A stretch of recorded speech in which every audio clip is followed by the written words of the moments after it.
신앙생활은 어리석음의 길, 어리석은 생활이 아니죠.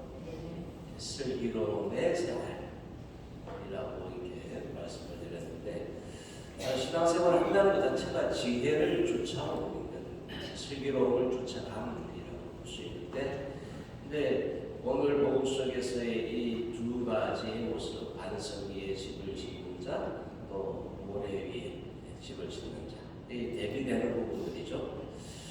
누구도 모래 위에 그냥 집을 짓는 사람은 없을 거예요.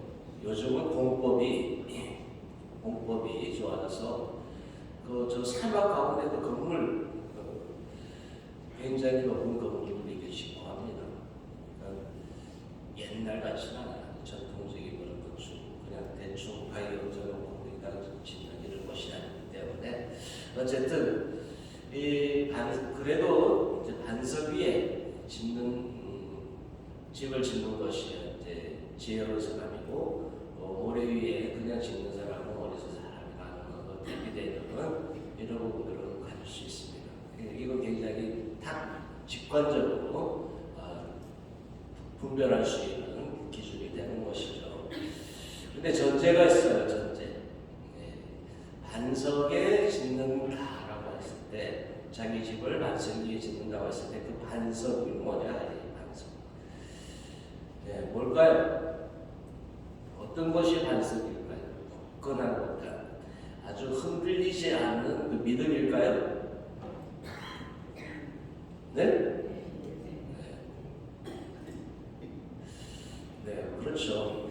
흔들리지 않는 믿음 위에 자기의 삶을 살아가는 것, 이거 이제 자기 집이라고 볼 수 있으니까 자기 일상, 자기의 삶을 사는 것, 이렇게 볼 수 있을 때 흔들리지 않는 믿음이라고 이렇게 할 수 있는데, 그 믿음의 기초가 되는 건 들은 말씀이라고 볼 수 있습니다. 말씀의 기초 위에 세워져. 이게 무엇을 믿을 것인가에 대한 부분도 이게 마찬가지예요.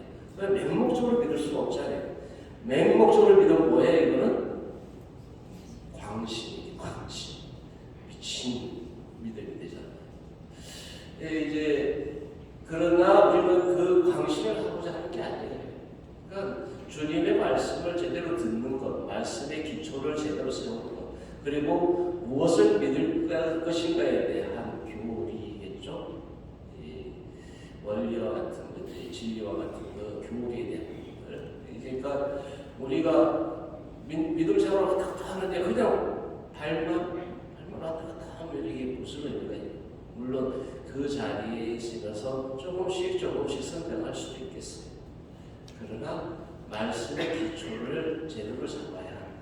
말씀의 기초는 많이 들어야 되겠죠. 말씀도 이제 믿음에 대한 이런 생각을 갖고 있으면서도 말씀을 제대로 듣지 않는다면 믿음 생활을 제대로 하고 있는 것이라고 볼 수가 없다. 말씀을 제대로 듣는 거. 그런데 반면에 모래 위에 이제 집을 짓는다라고 이렇게 했을 때 그 모습은 어떤 것일까? 어디가 이렇게 저렇게 휘둘려 다니고, 어디가 어떻다 하면 와 어디 가고 또 와 어떤 봉사가 좋다 그러면 와 거기 갔다가 그게 아니라 쉽게 빠져나가는 거예요. 그러니까 내 믿음의 어떤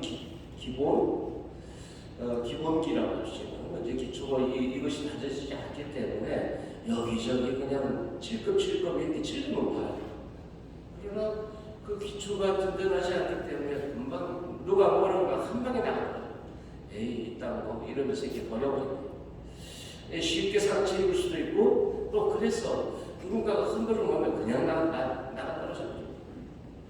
믿음의 기초를 제대로 세우기 위해서는 우리가 전제되는 그 부분이 바로 말씀의 기초, 그 든든한 주님의 말씀을 딱 붙들고 놓치지 않는다면 흔들지 않는 그 믿음의 그 집을 제대로 세워나갈 수 있지 않을까 생각합니다.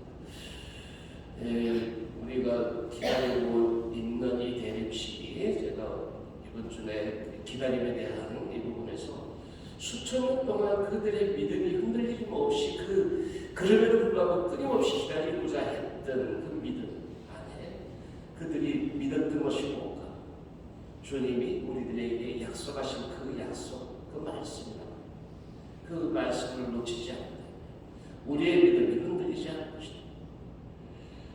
이 대림 시기 우리가 이제 기다림을 계속 가져가면서 주님의 그 약속, 끊임없이 우리들에게 다가오신 그 말씀을 제대로 들을 수 있는 기회가 또 그 은총의 시간이 되기를 축원합니다.